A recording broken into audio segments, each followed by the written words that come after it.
안녕하십니까. 형님도 발가락으로 주식 투자하는 발준아입니다. 형님들 너무 더워. 너무 더워. 그리고 제가 있는 지금 루앙남타 근처에 주유소가 7개가 8개? 7, 8개 있는데 아침에 잠깐 두 군데 열고 한 1시간 반 있었나 닫았어요. 그래서 지금까지 그 7개, 8개가 다 닫혀 있어. 그래서 라오스 사람들이 아침부터 오전부터 지금까지 이 7, 8개를 왔다 갔다 하고 있어요.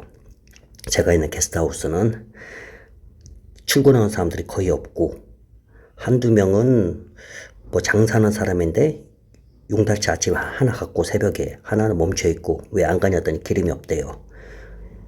앞에 있는 뭐 조그마한 공장 다 닫혔고 그 다음에 맞은편 게스트하우스 있거든요. 거기가 이제 한 달까리 하는 애들이 있는데 출근은 다 안 했어요. 기름이 없어가지고. 근데 방에서 라오스 좀 아저씨들 있잖아요. 라오스 아저씨들이 해볼래 좋아가지고 나왔어요. 근데 왜 나왔냐? 싸게. 말 그대로 원래로 치면은 뭐 17만 깁이다. 그런데 이제 8만 깁에 쇼부 보고 야, 좋아가지고 해볼래 하고 나오더라고요. 이 오늘 하고 싶은 얘기는 라오스에 이제 젊은 사람도 많이 왔지만 사실 예전에 이제 뭐 꽃보다 청춘인가 그거 있잖아요. 그 어르신들 그것 때문에 이제 특히 방비행 이쪽이 유명해져 가지고 또 미소의 나라 막 그래 가지고 라오스가 막 되게 한때 핫했잖아요. 근데 요즘에 젊은 사람들이 잘 안 와. 왜? 온 다음에 엄청나게 실망을 해. 한두 번 온 다음에 변하지도 않고 엄청나게 바가지, 야바이, 사기, 그리고 엄청난 불편한 교통, 이게 또 은근히 비싼 물가, 또 외국인에게 특유로 또 사기치는 막 아무튼 이리저리 막 실망을 많이 하니까 젊은 애들이 라오스는 안 와요. 하지만 나이가 있는 형님들은 여전히 여행으로 오세요. 그런데 여행으로 오는 거하고 와서 사는 거하고는 많이 달라요. 그러니까 우리가 좀 알아야 한다. 단점을 좀. 그래야 미리 준비를 하고 올 거 아니에요. 여행을 올 때는 우리가 라오스 왜 와요? 우리 예전에 어렸을 때 모습, 우리 어렸을 때 저렇게 비슷했잖아. 힘든 거. 잘 씻지도 못하고, 뭐, 먹는 것도 힘들고, 많이 비슷하단 말이에요. 우리 어렸을 때 살았던 그 모습이 6.25 지난 다음에, 막, 격동의 시대 막. 근데, 또 느림의 미학 그런 것도 있잖아요. 우리가 한국에서는 빨리 하는데 라오스 오니까 되게 느리고 편안하고 막 그런 거 여유. 그래서 여행을 와가지고 그 라오스에 너무 좋다 이런 거. 그런데 막상 살게 되잖아요. 우리 형님들이 보통 사는 형님들이 50대, 60대, 70대 뭐 간혹 80대도 있지만은 보통 65, 50, 60, 70이 많아요. 살려고 마음먹은 형님들이. 그런데 10명이 오시면은 8명에서 9명이 못 버티고 한국으로 귀국을 하세요. 왜 귀국을 하냐? 가장 큰 이유는 의료 시스템의 치명적인 한계예요. 이게 가장 큰 이탈 원인. 라오스에서 떠나는 가장 큰 이유가 의료 시스템의 치명적 한계. 은퇴자들에게 가장 중요한 게 뭐예요? 건강이잖아요. 하지만 라오스 의료 수준은 진짜 뭐 옆나라 태국, 뭐 베트남, 뭐 그 어떤 나라에 비교해도 진짜 처참해요. 진짜 너무 처참하다 진짜로. 근데 우리가 50대, 60대, 70대면은 이 심혈관 질환 있잖아. 심혈관 질환 이쪽은 진짜 골든타임이 정말 중요하단 말이에요. 근데 내가 정말로 해가지고 심장 이 상황에서 라오스 병원이 막 67km에 있어. 딱 갔는데 문이 닫혀 있어. 갔는데 자고 있어. 의사가 없어. 그럼 끝나는 거야. 그러면은 태국으로 넘어가려고 하는데 또 너무 오래 걸려. 태국 국경까지 가는데 병원에 도착했는데 장비가 하나도 없어. 뭔가 몰라 뭔지도. 전기가 안 들어와가지고 엑스레이를 못 찍어. 그래서 라오스에 있는 한국 분들은 이런 말을 해요. 아프면 태국으로 무조건 넘어가야 한다고. 근데 그것도 아프면 태국으로 넘어가는 것도 맞지만은 그럼 태국 쪽에 붙어 있어야죠. 태국 국경 쪽에 어쩔 수 없이 붙어 있어야 돼요. 참 안타까운 현실이죠. 정작 위급할 때 메콩강을 건너는 일은 또 목숨을 건 도박이 된다. 또 이런 말도 또 자주 해요, 또. 그래서 만성질환 관리의 어려움, 정기적인 검진이나 특수의약품 처방이 필요한 경우에는 매번 인접국가 태국으로 이동해야 하잖아. 근데 요즘에 또 태국에 못 들어가잖아, 지금. 제대로. 1년에 뭐 2번 이상 육로로 못 들어가고 이제는. 그러니까 너무 힘들어지죠. 그럼 가려면 베트남 가야 하는데 베트남은 너무 힘들어 가기가. 국경 자체가. 그럼 비행기로 왔다 갔다 해야 하는데 매번 만성 질환 때문에 베트남 어떻게 왔다 갔다 해. 그래서 결국 만성 질환이 있으면 어쩔 수 없이 라오스에서 살기가 힘들어요. 그래서 한국으로 갔다가 또 들어오고 갔다가 들어왔다 이렇게 하려면 또 항공비가 또 많이 들어.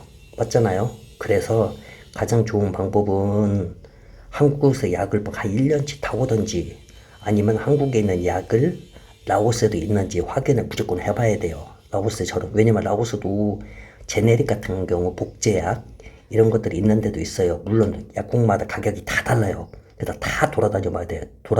어떤 데는 또 외국인이니까 이게 한 500원이야. 10개. 근데 외국인이니까 3,000원. 이렇게도 받아요, 진짜로. 예, 제가 먹는 약, 똑같은 약, 약국을 한 20개 돌아다녀 봤는데, 똑같은 약인데 가장 싼 것은 600원이고 열알에 가장 비싼 것은 2,300원 달라는 데도 있었어요. 예. 그래서 이제 한국에서 먹는 약을 라오스에서 있나도 확인해보고, 만약에 없으면 1년치 한국에서 타올 수 있냐 없냐. 근데 1년치가 안 된다. 그러면은 이제 어쩔 수 없이 여행으로만 오셔야 돼요. 예, 가슴 아프게도. 자, 두 번째. 살인적인 인플레이션과 경제 불안정. 이 과거의 라오스는 진짜 저렴한 물가가 매력적이었으나 최근 몇 년간의 상황은 완전히 변해버렸죠. 다들 아시죠? 화폐 가치가 완전 폭락해가지고 자국 통화인 깁 가치가 급락해서 수입 의존도가 엄청나게 높은 공산물, 기름값, 뭐 식료품 가격이 엄청나게 급등했죠. 사실 라오스가 만들어내는 게 하나도 없으니까 맥주 말고는 다 수입하니까 뭐 거기에 맥주에 들어가는 거 병뚜껑 이런 것도 다 수입하고 모든 게 다 수입이니까 또 체감물가 있죠. 예전에는 뭐 100만 원으로 황제처럼 살 수 있었다면 이제는 태국보다도 질 낮은 서비스를 더 비싼 값을 치르고 이용해야 한다. 지금 다들 알다시피 요즘에는 좀 많이 알아요. 라오스가 태국보다 물가가 비싸다는 것을. 그리고 가성비적으로 엄청나게 안 좋다는 걸 이제는 알아. 왜 유튜버들은 이제 많이 얘기해가지고. 근데 옛날에는 몰랐어. 옛날에는 태국에 가본 사람이 많이 없어서 라오스만 왔다 한국에 돌아가고 하다 보니까 라오스에 있는 사람들, 그런 사람들이 라오스가 싸다 더 싸다 이렇게 하다 보니까 그걸 믿어버린 거야. 근데 아니에요. 다들 알다시피 태국이 더 싸. 태국 근처 농카이, 우돈타니 아니면 묵단, 또 어딨어? 뭐 그 국경 육로의 옆에 다 붙어있는 곳만 가도 더 싸요. 숙소 가격만 봐도 알잖아. 자, 그 다음에 느림. 이 느림이 여행으로 올 때는 편안해요. 근데 이 느림이 여기서 살다 보면 이제 답답함으로 변하는 거죠. 행정과 또 인프라 있잖아요. 여행자로 왔을 때는 좋았던 여유로움이 거주자가 되면은 비효율이라는 진짜 고통으로 다가오는 거예요. 한국인의 중요한 것은 여권이잖아요. 내가 왔는데 여권을 잃어버렸어. 아니면 내가 왔는데 누구한테 맞았어. 밤에 뻑치기를 당했어. 그래서 뭘 갔어. 경찰서로 가든 병원에 가든 뭘 갔어. 관공서에 갔는데 다 자고 있어. 명확한 규정보다 담당자의 어떤 뭐 재량이나 인맥이 더 중요하게 작용되는 것이 진짜 라오스예요. 물론 인맥 작용은 모든 나라가 좀 있지만은 유독히 이 라오스라는 나라가 이 담당자의 기분에 의해 가지고 또 매번 바뀌는 또 이런 비자 정책, 불투명한 행정 처리 이런 것 때문에 외국인들에게 정착에 대한 불안감을 진짜 정착에 대한 불안감을 엄청 심어주죠. 또 기초 인프라 부족. 잦은 정전, 불안정한 인터넷, 우기철마다 반복되는 도로 파손 등은 여기에서 이제 현대적인 삶에 익숙한 은퇴자들에게 엄청 큰 스트레스로 다가오죠. 왜냐면 우리가 자연이 아름다운 건 좋지만은 막 길마다 다 파져 있어. 어떻게 다녀 거기를. 무서워가지고. 또 외국인에 대한 시선. 아무리 오래 살아도 결국은 돈 많은 외국인으로만 보여지는 시선. 또 이렇게 얘기하면 그죠. 다른 나라 똑같다고. 근데 유독 심해요. 라오스가 유독 심해. 응? 그리고 사소한 분쟁 있죠. 교통사고. 상대방이 날 쳤어. 라오스 사람이. 근데도 우리 잘못이야. 이 팔이 왼쪽으로, 팔이 안쪽으로 돌아도 너무 심하게 돌아. 우리는 외국이랑 한국이랑 부딪혔어. 한국에서. 그럼 경찰서에 갔어. 그럼 이렇게 얘기하고, 네가 잘못했네. 그럼 죄송합니다. 뭐 의료 서비스 어찌고 저찌고. 근데 라오스는 안 그래요. 라오스 사람이 잘못했죠? 그래도 한국 외국인이 잘못한 거야. 그래서 라오스는 여행 뭐 한 달 살기에는 한번 두 달 살기도 해볼 만한 나라지만 국가 시스템이 개인의 안전과 자산을 온전히 보호해주지 못한다는 불안감이 커져서 외국인들이 결국은 떠나는 사람들이 너무 많다. 자, 그리고 이 나라가 사실 또 나라 같지 않은 이유가 뭐냐면 이 마을 있죠, 마을. 우리가 반이라고 하잖아요. 반나 마을, 무슨 반 이런 식으로 이 나라가 국가의 시스템보다 사실 마을하고 사원 중심으로 결속력이 더 강해요. 그래서 정부의 복지나 뭐 치안 서비스보다는 마을 공동체 안에서 문제를 해결하고 나누는 문화가 되게 뿌리 깊어요. 그래서 뭐 라오스 정부에서 어떤 것은 좀 해주겠지 외국인을 위해서 그런 게 없어요. 예, 혜택이 하나도 없어. 예, 오히려 더 혜택이 아니라 더 어지러움만 주죠, 더. 어쨌든 이런 걸 좀 미리 알고, 그리고 라오스에 와서 정착하는 것도 나쁘지 않다. 우리가 맨날 어디 좋은 것만 생각하고 와. 그러면 안 되잖아요. 그렇잖아요. 안 좋은 것을 우리가 미리 방어를 하고, 안 좋은 것에 대한 우리가 방어책을 딱 준비하고, 나머지 좋은 것을 다 즐기면 되잖아. 라오스 좋은 거 알잖아. 다들 말 안 해도. 그 대신 안 좋은 것은 좀 우리가 좀 생각을 하고 와야 한다. 그럼 금상첨화죠. 뭐 오늘 주제는 이 정도로 하고 제가 오늘 오토바이 타고 좌우 위 아래로 제가 뭐 한 18km? 10km, 8km 정도 양쪽으로 다 왔다 갔다 해봤는데 길거리에 있는 떡 방앗간 집들이 다 문 닫았어요. 손님이 안 와. 이 주유소가 기름이 없으니까 한 잔 빨러 오는 사람들, 낮부터 한 잔 빠는 사람들도 없고, 낮부터 한따까리 하는 사람도 없고, 직원들조차도 기름이 없으니까 직원들도 없고, 다 문 닫았어요. 휴업, 이러다가 보면은, 그냥 뭐 이러다 본 게 아니라 지금 라오스가 그냥 다 나라가 휴업이야, 휴업. 그렇게 느껴지고 있어, 느끼기에. 오늘도 애기들 3명이 오토바이 끌고 가더라고. 그리고 또 오토바이 수리점 있죠? 여기도 최악이에요.